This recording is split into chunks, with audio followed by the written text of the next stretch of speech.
네, 노영희 뉴스 인사이드 함께하고 계십니다. 어제 윤석열 정부 내각의 첫 인사청문회 파행으로 끝났죠. 37분 만인가 끝났습니다. 한덕수 총리 후보자가 A4 용지 한 장 반으로 김현장에서 20억 받은 내역 적었다. 이게 도대체 뭐냐, 자료를 낸 거냐, 화났죠. 결과적으로는 민주당하고 정의당이 보이콧을 했습니다. 오늘 다시 청문회가 열릴 예정인데요. 과연 오늘은 또 제대로 될지 이것도 궁금합니다. 자, 이와 더불어서요, 검수완분 혹은 뭐 검수덜박법 조금 덜 박탈한다 뭐 이런 거겠죠. 전국이 급량하는 모양새가 이어지고 있는데 한덕수 총리 후보자 인사청문 특위 위원이십니다. 배진교 정의당 원내대표 전화 연결해서 한번 이야기 나눠보도록 하겠습니다. 대표님 안녕하세요. 네, 안녕하세요. 정의당 배진교입니다. 네, 요즘 많이 바쁘신가 봐요. 제가 보니까. 네, 그렇습니다. 아니 근데 잠깐만, 우리 청문회 사실은 네. 어제 해야 되는데 총리 후보자가 자료 제출을 거의 안 했다는 건 좀 그렇고 어쨌든 미흡하게 해서 네, 청문회 불참 의사를 전한 다음에 청문회 파행이 이어졌다 이렇게 얘기 나오던데 맞습니까? 어떻게 된 겁니까? 네, 지금 저희가 지난주에도 두 차례나 네. 자료 제출 요구와 관련해서 성실히 제출할 것을 요청을 드렸고, 네. 그럼에도 불구하고 실제 여러 가지 의혹으로 제기되고 있는 자료들이 지금 오고 있지 않기 때문에 이런 상태로 청문회를 진행할 수는 없다. 네. 성실히 빨리 자료를 제출해 달라고 계속 요구하고 있는 거죠. 그렇군요. 근데 한덕수 후보자 측에서는 이런 말을 해요. 과거 총리 후보자랑 비교할 때 나에게 너무 가혹하다. 나에게 너무너무 많은 자료를 요구하고 있다. 이거는 하지 말라는 거나 마찬가지다. 이런 얘기를 하거든요. 어떤가요? 그러니까 이제 후보자께서는 다른 총리 후보자들에 비해서 공직 생활도 워낙 오래 하셨고, 또 공직을 떠난 뒤에 행적도 대단히 화려하시고, 네, 그렇죠. 또 그만큼 의혹이 많지 않습니까? 그래서 네. 검증을 위해서 필요한 자료가 많은 건 너무나 당연한 일이죠. 그런데 저희들이 지금 문제 삼는 것은 자료 개수가 많다고 해서 지금 과도한 요구라고 말씀하시는데, 네. 사실은 그런 문제가 아니라 후보자와 배우자에게 제기되는 의혹들을 검증할 수 있는 자료 요구에 대해서 지금 부당한 방식으로 불응하고 있는 문제거든요. 예를 들면 네. 후보자나 배우자가 개인정보 동의를 안 해줘서 네. 기관에서 자료 조회 자체를 지금 못하고 있어요. 이러면서 지금 자료 제출이 안 되고 있는 거죠. 그렇죠, 그렇죠. 아니, 국민 앞에서 검증받겠다라고 청문 요청서를 제출하신 국무총리 후보자신데, 네. 이런 부분에 대해서 자료 제출을 위해서 개인정보 제공을 동의 못하겠다고 한다면 청문회 안 하시겠다는 말하고 뭐가 다르겠습니까? 그렇죠. 알겠습니다. 근데 국민의힘에서 얘기하고 있는 거는 뭐 공통자료 485건하고 개별 요구자료 605건 해서 1090건인데 이낙연 총리나 정세균 총리나 김부겸 총리에 비해서 훨씬 많다 이런 얘기인데 사실은 이낙연, 정세균, 김부겸 총리는 각각 정치인들로서 그동안에 수많은 검증이 거쳤기 때문에 더 많은 사실 자료도 필요도 없었던 분들이죠, 원래는. 그렇습니다. 네, 좋습니다. 자, 자료 제출 미흡건으로 어쨌든 중요한 것은 이제 뭐 부동산 정보원 자료가 매우 부족하다. 또 네. 김현장 근무 내역도 사실은 상당히 좀 이상하다. 뭐 이런 얘기였는데 그러면 오늘은 자료가 좀 제대로 나와서 이런 이 한덕수 총리 후보자에 대한 검증이 제대로 이루어질 수 있을까요?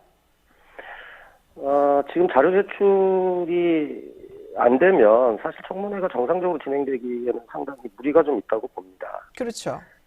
그러니까 실제적으로 김현장 이제 근무 내역을 제공하라고 하는 것은 네. 사실 이제 총리까지 지내신 고위공직자 분이시잖아요. 네. 근데 이제 이런 분이 김현장에서 무슨 일을 하셨는지에 대해서 저희들이 사실 확인이 좀 필요한 거죠. 그렇죠. 사실 공무원 행동 강령을 보면 네. 차관급 이상의 공직자는 임기를 개시한 날로부터 30일 이내에 민간 분야에서 했던 업무 활동 내역을 제출하도록 되어 있습니다. 원래 그렇게 돼 있군요. 네, 사적 이해관계가 실제 공직을 수행하는데 영향을 미칠 수 있기 때문에 그렇죠. 예. 공직사의 청렴도와 투명성을 제고하기 위해서 공무원 행동 강령을 이미 오래전부터 만들어 놓은 거죠. 이거는 총리까지 하셨던 분이기 때문에 모르실 리가 없는 거죠. 그렇죠. 그러면 법의 취지를 제대로 이해하셨고 또 대한민국 모든 공직자들의 솔선수범이 되어야 될 총리시잖아요. 네. 근데 이런 분이 당연히 고위공직자로서 당연히 준수해야 될 내용인데, 네.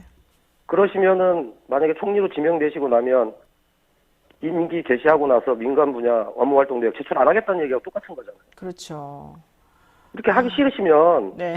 총리하시면 안 되죠. 하기 싫으면 아예 총리도 하지 말아라. 네. 그 말은 안 받아들일 것 같은데. 좋습니다. 그러시니까 제출을 해달라고 저희들이 얘기하는 거죠. 그렇죠. 그리고 당연히 총리가 되시면 네. 공무원 행동 강령에 의해서 이런 부분에 대해서 내역을 제출하게 되어 있습니다. 또 내역 제출 안 하시면 이 문제 가지고 또 갈등을 일으킬 텐데 네네네. 불필요한 갈등 만들지 마시고 네. 필요한 부분에 대해서는 자료 제출을 해주십시오 하는 부탁의 말씀드리겠습니다. 그런데 이제 예를 네. 들면은 인사청문회법 6조에 보게 되면은 국회로부터 이런 요청이 있을 때로부터 20일 안에 원래 인사청문회가 다 결론이 나야 되고 그게 안 되는 부득이한 경우에는 10일을 더 주게 되어 있고 그것도 안 되면 대통령이 그냥 지명할 수 있게끔 되어 있어요. 네. 그런데 그거는 장관 등의 경우이고 총리는 국회에 인준이 필요한 거잖아요. 네, 그렇습니다. 근데 만약에 이런 식으로 계속해서 총리 후보자가 자료를 제출하지 않거나 이렇게 되면은 그 국회의원님들께서는 인준 안 해주겠다라고 할 수 있는 겁니까? 계속적으로 청문회는 어쨌든 후보자 측이나 국민의힘이나 민주당이나 정의당이나 최선을 다해서 진행하는 것이 인사청문회 취지에 맞겠죠. 또 그것을 위해서 저도 노력을. 맞는데 어쨌든 제대로 협조도 안 하고 그러면 인준은 안 할 수도 있어요? 그럴 가능성도 있다고 봐야죠. 그래요? 그러면은 네. 만약에 보세요. 총리가 인준이 안 되면 총리가 사실은 장관들에 대한 재청권을 가지고 있는 건데 이후에 있는 이 윤석열 내각들에 대한 인사청문회도 다 파행으로 가고 결국 그분들도 다 제청이 안 돼서 장관 안 되는 거 아니에요? 그래서 그런 일들이 발생하지 않도록 예, 총리 후보자 측에서도 그렇고 국민의힘도 네. 이 자료 제출과 관련해서는 적극적으로 좀 협조를 하시는 게 좋겠다는 말씀 드리는 겁니다. 그렇군요. 그리고 저희들이 지금 무리한 요구를 하는 게 아니잖아요. 그럼 뭐뭐 지금 제일 필요하게 보고 싶으신 거예요, 자료를? 제 개인적으로는 지금 한 30여 가지가 됩니다. 맞네요, 30가지면. 네. 우선 제일 중요한 거. 많은 게 이제 부동산 투기와 관련된 문제들이 좀 있고, 네. 실제적으로 관세청에 대한 자료, 국민건강보험공단 자료, 국민연금공단 자료, 김현장, 농림축산부, 그다음에 실제로 종로구청의 경우에는 후보자가 임대차 계약서가 없다고 하니까 그러면 종로구청에는 임대차 계약서를 신고하게 되어 있으니까 남아있을 수도 있잖아요? 신고하게끔 되어 있죠, 당연히. 예. 그러면 그것도 확인해보자. 그러면 동의해 주시면 되는 거거든요. 왜 이런 걸 동의 안 해주시냐는 거죠. 개인정보 동의한 거 아니었어요? 개인정보 제공. 개인정보를 동의 안 해주시니까 지금 자료 열람도 못하고 있는 거예요. 아무것도 안 해주고 있군요. 이렇게 총리 후보자가 이렇게 협조 안 하는 경우도 있나요, 근데? 아니, 그런데도 불구하고 국민의힘은 다 지금 협조하고 있다고 얘기를 하시니. 그래서 제가 어제는 이제 인사청문회 가지 않았는데 오늘은 제가 인사청문회 가서 네. 왜 자료 제출 요구가 부실한지에 대해서 조목조목 국민들께 소상히 얘기를 드릴 생각입니다. 아, 그렇군요. 그럼 어쨌든 오늘은 청문회는 열리겠네요, 그러면? 네네, 그렇습니다. 그러면은 청문회 열리고 이제 또 국회의원님들끼리 합의해가지고 이거를 보고서를 할지 말지, 그다음에 인준해줄지 말지 이런 거는 다 오늘 결정합니까? 앞으로 일정은 어떻게 됩니까?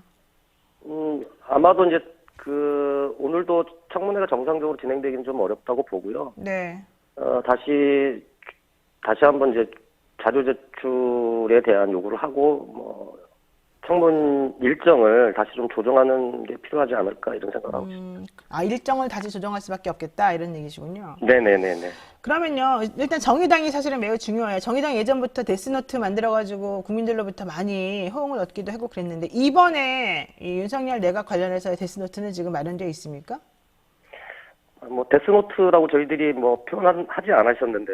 네. 우리가 하고 있어요, 이렇게. 네, 지난 정부 때부터. 네. 이제 정의당이 문제에 있는 지명자 관련해서 제기했을 경우에 이제 낙마하는 경우들이 많아서 데스노트라고 하는 표현을 많이 그렇죠. 쓰고 계시는 것 같아요. 정의당은 이번에 부동산 투기, 성 관련 문제, 부모 찬스, 그다음 비위, 그다음에 전문성, 협치 능력 이러한 6가지 기준으로 후보자 청문회에 임하겠다고 이미 밝혔고요. 이런 과정에서 법무부 한동훈 후보자, 보건복지부 네. 정호영 후보자, 네. 교육부 김인철 후보자, 그리고 여가부 김현숙 후보자 김현숙 이 후보자. 네 분은 이미 언론에 나온 많은 문제들로 인해서 지명 철회를 일단 요구했다는 말씀을 드리도록 하겠습니다. 일단 그 네 분은 살생부에 올라 있는 분들이군요. 살생부라기보다는 지명 철회를 저희가 요청한 겁니다. 근데 지명 처리 안 해갖고 사실은 총리 후보자하고 바터로 이렇게 협상의 카드를 쓸 수 있다 이렇게 얘기되던데 맞습니까? 저희들은 그럴 일이 없고요. 저희들은 그러진 저희들이 않아요? 정한 기준에 맞춰서 적합하신 분은 장관으로 당연히 일을 해야 되고 그렇지 않으신 분들은 네네. 장관을 하시면 안 된다 이렇게 생각하고 있습니다. 좋습니다. 자, 이제 얘기를 조금 바꿔서, 검수 뭐 완박, 검수 완분, 검수 덜박, 이런 중재안 관련된 얘기를 한번 해보겠습니다. 국민의힘에서 네네네. 원래 박병석 의장이, 내놓은 중재안을 먼저, 자기네들은 수용하겠다라고 했고, 그리고 나서 그걸 보고 나서 민주당도 그래, 우리는 미흡하지만 당신들이 수용하면 우리도 수용합니다라고 해서 합의가 다 이루어졌단 말이죠. 네네네. 그런데 갑자기 이 중재안에 대한 합의를 파기하고 재논의를 해야 된다라고 지금 주장하고 있고 어제 최고회의에서도 권성동 의원이 계속해서 설득했지만 실패했다 이렇게 지금 나오고 있거든요. 네네네. 이거 어떻게 보십니까 전체적으로? 저는 이런 일들이 지금 대한민국 국회 모습이다. 참 안타까운 일입니다. 사실 입법부가 갖고 있는 권한과 책임이 있는데 네. 그 입법부를 운영하고 있는 교섭단체 그리고 정의당 그리고 국회의장께서 중재한 안인데 이 안에 대해서 네. 밖에서 아무리 이러저러한 불만과 얘기를 한다고 하더라도 이것은 입법부의 책임을 위해서라도 저는 반드시 중재안을 함께 합의 처리해야 되는 것이 맞다고 생각합니다. 그러니까 합의해서 처리하기로 다 약속을 해놓고 갑자기 약속을 딱 번복하는 거잖아요. 그래서 이럴 때 제가 국민의힘에게 드리고 싶은 것은 네네. 민주당이 문재인 정부에게 이거는 청와대의 오도 정치 아니냐 이렇게 비난했거든요. 계속적으로. 오더 정치다. 네. 그런데 이거 지금 윤석열 정부 대통령 취임도 안 하셨는데 벌써부터 결론적으로 이준석 대표가 한동훈 후보자랑 통화 한 번 통화하고. 하고 결정 내렸다. 그런데 그러면 한동훈 후보자는 누구랑 얘기를 했을까? 결국은 윤 당선인하고 얘기를 했을 거라고 판단할 수밖에 없잖아요. 네네, 그렇죠. 그러면 결국은 윤 당선자의 오도 정치 아니냐 이렇게 생각할 수밖에 없는 거죠.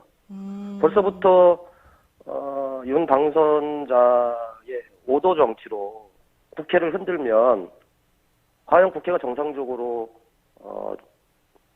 가동될 수 있을까 네. 이런 우려가 있는 거죠. 그러니까 사실 뭐 윤심 그래서 김은혜 의원도 경기도지사 후보로 국민의힘에서 지금 나간 사람이긴 합니다만은 윤심이 상당히 모든 것을 좌지우지하고 있다. 특히 입법, 사법, 행정의 분리가 매우 중요한데 이 행정 권한을 너무 여기저기다 다 이렇게 흩뿌리고 다니는 거 아니냐 이런 생각이 좀 들긴 해요.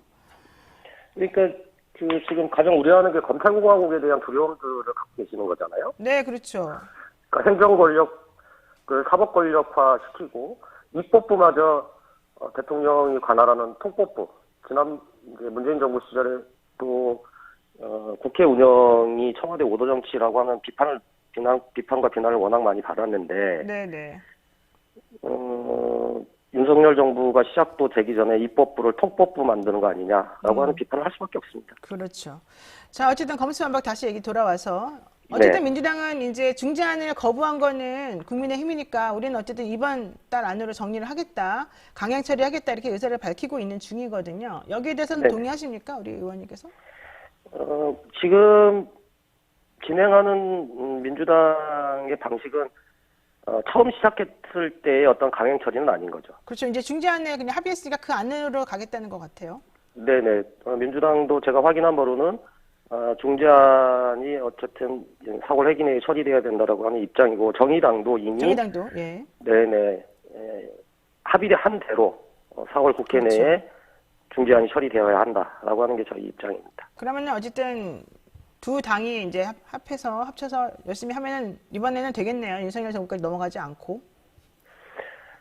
이건 뭐 힘을 합치냐 안 합치냐의 문제라기보다는 그런 건 아니고. 의장께서도 이미 이 중재안을 내실 때 이 중재안을 수용하는 당과 함께 4월 국회 내에서 그렇죠. 처리하시겠다 이미 입장을 밝히셨기 때문에 네. 저는 국민의힘에서 물론 이제 내부 논란이 있었겠죠. 당연히 민주당도 내부 논란이 있었고 네네. 정의당도 이 문제와 관련해서 내부 여러 가지 의견이 있었습니다. 그러나 어쨌든 국회에서 합의된 문제이기 때문에 그리고 원내에서 의원총회를 통해서 합의한 사항이잖아요. 네, 그렇죠. 국회를 정상적으로 앞으로 향후 운영하기 위해서라도 저는 이 문제에 대해서 원내에서 국힘이 발목 잡는 일은 없었으면 좋겠습니다. 그래요. 정의당에서는 이제 국민의힘이 이렇게 합의 파기하고 이런 걸 보고 이제 몽리다 뭐 이런 얘기도 하셨는데 사실 약속을 했으면 좀 지키는 건 맞는 것 같고요. 네, 그렇습니다. 네. 자, 그렇다면요, 이제 지켜지길 한번 저희가 기대를 해보겠습니다. 그리고 네네네. 인수위 활동이 집무실 이전이나 관저등 뭐 이런 것 때문에 지금 인수위가 뭐 했냐 생각하면 오로지 용산으로 가냐 어디로 가냐 이 집무실 이전 문제 하나 하고 뭐 만 나이 좀 이렇게 낮추는 거 네네. 요거 두 개밖에 사실 기억이 잘 안 나거든요. 인수위 활동은 어떻게 보십니까 사실? 참. 아이고 참. 아마 국민들께서도 기대를 많이 하고 계셨잖아요. 그럼요. 예. 네. 당연히 이제 인수위의 역할이 그 당선인은 이제 국정 철학과 과제를 바탕으로 해서 새 정부의 밑그림을 또 그리고 그 과정에서 국민들의 또 다양한 의견도 듣고 동의를 구하는 과정인데. 네. 지금 그 과정은 싹 빠져 있고 뭐 앞서 말씀하셨지만 집무실 이전이나 취임식 만찬장이나 이런 이슈들만 지금 주목받고 있잖아요. 네. 결국은 인수위가 자기 본래 역할을 제대로 못하고 있고 존재감도 너무 흐려지고 있는 상황인 거죠. 인사만 해도 이미 말씀드렸습니다만 사실 인수위의 역할 중에 가장 중요한 첫 번째가 인사검증인데 그렇죠. 인사검증. 지금 뭐 부모 찬스에 이해충돌에 이장전입에 의혹들이 지금 줄줄이 나오고 있잖아요. 네. 인수위에서 이제 분명히 고위공직자 검증과 관련해서 문재인 정부의 7대 기준을 상회하는 원칙을 적용하겠다 이렇게 밝혔었는데 맞아요. 네. 그 말이 사실 너무 무색한 거죠. 사실 좀 무색하죠. 우리가 보기에는 네. 우리 일반인이 보기에도 너무 무색한데 참. 거기다가 지금 국회가 합의한 중재안에 대해서 또 인수위원장님께서도 또 한 말씀을 하셔가지고 뒤집는 거 아니냐. 그러니까.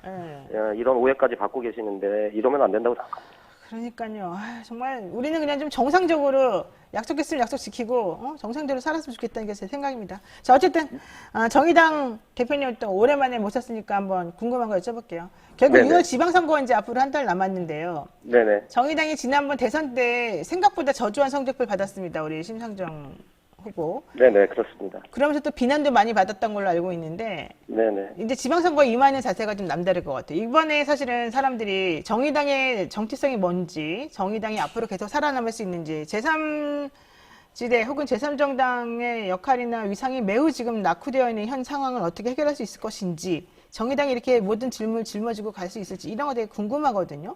네네네. 어떻게 하실 건가요? 내가 죄송한 말을 물어보는 건가? 너무 많은 질문을 한꺼번에 주셔서. 네, 전체적으로 그런, 정의당 어떻게 할 것이냐. 네. 네, 그런 문제들을 실제적으로 돌파하고 확대하고 또 힘을 키우기 위해서라도 이번 지방선거가 대단히 중요한 선거라고 생각을 하고 있고요. 네, 그렇죠. 그래서 정의당을 그동안 책임져 왔던 전현직 대표들께서 광역단체장으로 출마를 하십니다. 여영국 대표께서 경남도지사 출마를 하시고 이정미 전 대표는 인천광역시장 네. 출마를 합니다.